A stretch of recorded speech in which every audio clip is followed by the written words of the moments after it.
Conjunctions क्या होते हैं? तो कंजंक्शंस को हम क्या कहते हैं? Joining words. तो conjunctions are joining words, they join words, phrases, clauses और सेंटेंसेस।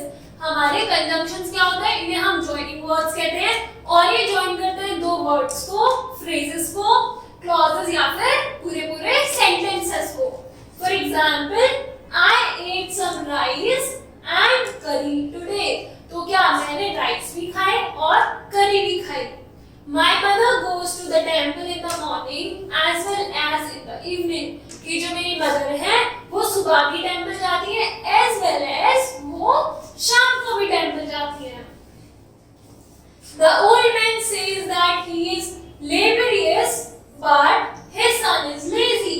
अब जो ओल्ड मैन कहता है कि वो बहुत मेहनती है बट उसका जो बेटा है वो क्या है? बहुत लेजी है। You cannot go home unless you finish your work. तुम घर नहीं जा सकते जब तक तुम अपना जो वर्क है वो खत्म नहीं करते। तो यहाँ पे and as well as but unless ये क्या है? हमारे joining words जो इसमें राइस और करी को कौन जॉइन कर रहा है? and। सेकेंड सेंटेंस में हमारे टू फ्रेजेस ज्वाइन हो रहे हैं, थर्ड सेंटेंस में हमारे टू क्लॉजेस ज्वाइन हो रहे हैं और फोर्थ सेंटेंस में टू पूरे पूरे सेंटेंसेस ज्वाइन हो रहे हैं। Therefore, the word and as well as but and unless ये क्या है? हमारे conjunctions joining words। अब different types of conjunctions होते हैं। There are two kinds of conjunctions, coordinating conjunction and subordinating conjunctions। coordinating conjunctions क्या होते हैं? coordinating conjunctions join two clauses of equal rank and status। मतलब कि coordinating conjunctions ऐसे clauses या फिर sentences को join करते हैं जिनका status ऊपर हो। मतलब कि अगर मैं कह रही हूँ I like to drink tea and coffee, तो यहाँ पे टी और कॉफी का क्या status, जो रैंक है वो क्या इक्वल है। तो मुझे टी भी पसंद है, कॉफी भी पसंद है। Read the following sentences.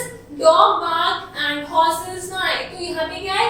जो end है that is joining the dog और horses क्या है? वो equal rank पे है।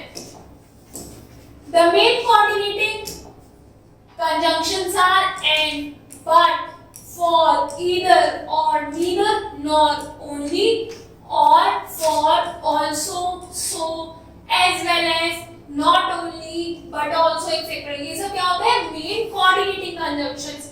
इनको सेंटेंस क्या होता है? दोनों सेंटेंसेस इनके डिपेंडेंट इंडिपेंडेंट होते हैं, दोनों का मतलब अपना अलग-अलग होता है। तो coordinating conjunctions can be of four type. अब जो कोऑर्डिनेटिंग कंजंक्शंस है वो भी फोर टाइप्स के हो सकते हैं। सबसे पहले क्यूमुलेटिव कंजंक्शंस। ये क्या होता है? These simply joins two statements of equal status or importance। मतलब the boy is intelligent as well as diligent। मतलब कि जो boy है वो intelligent भी है और diligent भी है।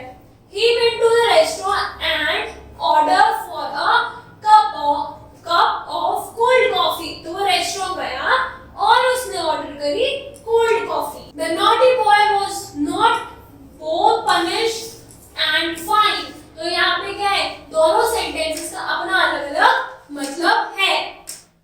Now B is adversative conjunctions। An adversative conjunction is used to join two statements expressing contrast or opposition। मतलब कि he may be slow but he is sure।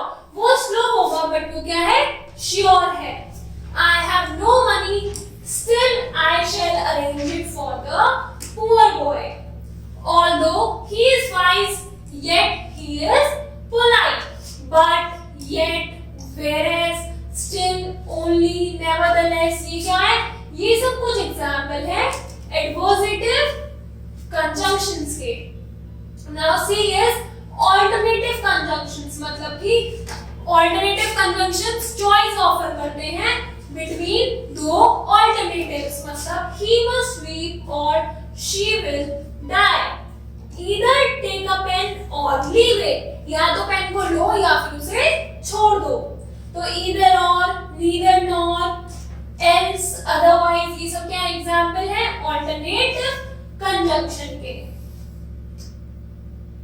Then next is elative conjunction. Elative conjunction क्या होता है? It is used to express inference from the preceding statement. मतलब कि since you did not do your work, you were punished. अब इसमें क्या है? Since join करना इन दोनों सेंटेंस को और उनका मतलब क्या है? You were punished. क्यों पनिश हुआ? क्योंकि काम खत्म नहीं करा. She was ill, so she did not go to school. वो स्कूल नहीं गई क्यों? क्योंकि वो बीमार थी. तो for, therefore, so, since, accordingly, consecutively, ये सब एग्जाम्पल होता है relative conjunctions के. तो ये क्या थे? Different types of conjunctions. Now you have to complete your exercise. Thank you.